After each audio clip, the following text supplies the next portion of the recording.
Wicked, wicked, wicked, wicked. Wicked tones, you know.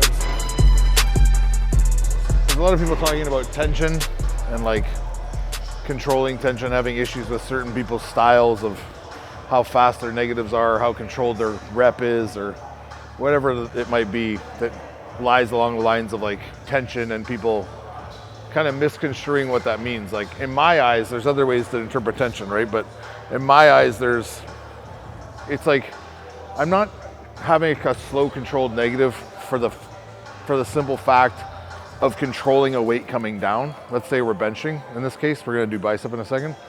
Let's assume like I'm talking about benching. So I don't wanna just bring this down as slow as I can with that being the goal, just bringing this down slow. It's like, no, it's to bring it down controlled negative on the muscle you're targeting. So I wanna be able to expand chest and roll and set into the depth of the negative. It's not just to press out here and then go and hold this thing and hold this thing and hold this thing and then push it again, right? That's what a lot of people, and I'm not saying everybody, because Lord knows everyone wants to get offended nowadays, but there's a lot of like beginners, let's say, and not so experienced people who see experienced people doing this proper form of negative where they're on the muscle and they understand tension on the muscle they're training. But to their untrained eye, it just looks like they're literally just trying to hold this as tight as they can and let it go as slow as they can, which is wrong.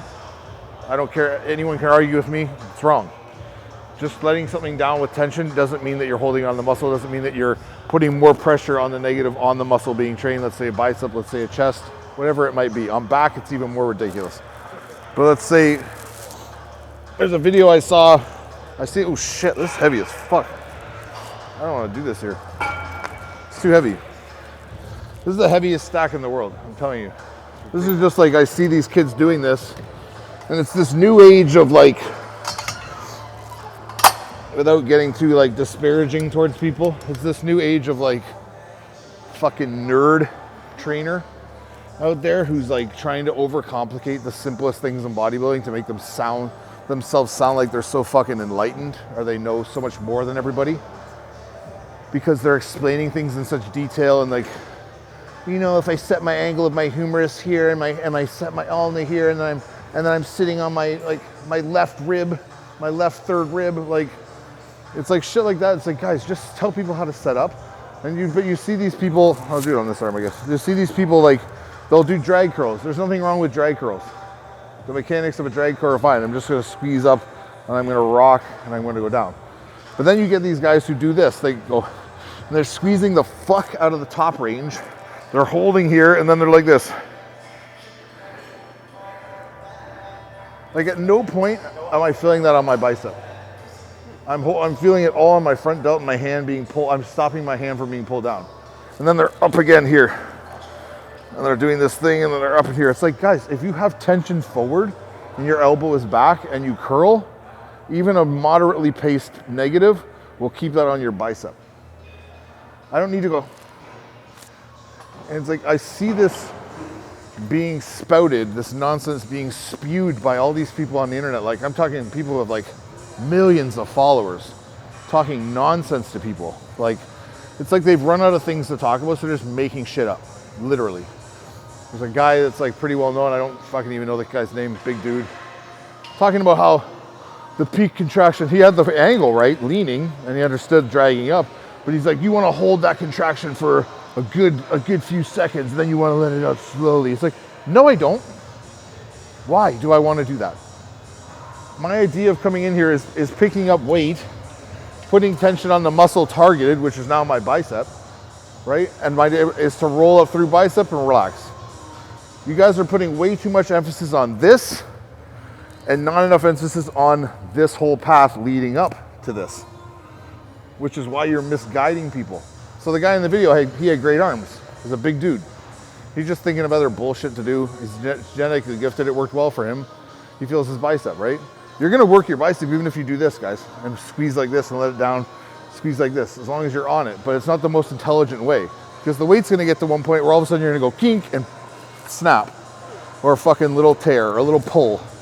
Or if we don't understand rocking with motion and keeping things on, that's why the whole pathway of the bar or the handle or whatever up to the peak contraction point This pathway matters the most, and this pathway back down matters just as much. These two endpoints aren't my favorite things. I don't care, they're not my goal. It's not my goal to lock out here, it's not my goal to hold here as long as I can. I wanna work in this range as long as I can. Just like on a bench press, right? I don't wanna lock out every rep and then go. Everyone basically understands that because they gotta keep tension on their chest, so I have to keep opening, pressing, opening, pressing. Why is it different on every body part? Biceps need this, guys. Why? Who told you that? Like, who told you that? And why are you repeating it? Another like stupid fucking fitness thing where like one guy said it to somebody, or one guy of some noteworthy guy somewhere said one time one thing, this really works for me, like I'm saying stuff works for me, and then people are taking it as law. It's like, no, it might have worked for that guy. Maybe he's got great fucking biceps and he literally just has to bend his arm and his bicep grabs.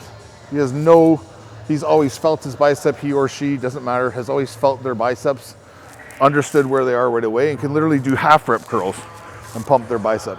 For those of us who don't have fucking wonderful biceps and are trying to learn how to lift, you're gonna have to understand the pathway of the movement, the sequence of movement leading to a contraction, and then relaxing from that contraction, holding on muscle, rising up through to it again.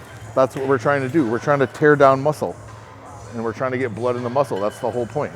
So these guys, like I had the video about the fucking this curl. It's the same nonsense, man. You guys are, this whole bodybuilding world right now is far too focused on weight and far too focused on end ranges. So you're far too focused on how much weight you can press and how far you can get that thing away from you. It's like, where can I get it to? I did that, now I gotta go up more, till I can't move it, then someone helps me with 9 reps. You know what I mean? And nothing's happening, because you look at the guys that are lifting like that, their development's pretty shit. I'm gonna be honest with you, like, anyone wants to debate me or post, like, come talk to me about it, it's fine. It's not like a challenge or something, it's just like, I don't visually see it. I see guys that move well with weight, guys like Patrick Moore, guys who have crazy development, crazy physiques, I see them move smooth as shit. They're moving smooth as hell on the muscle, man. Like, it doesn't take like a genius to figure this out, right?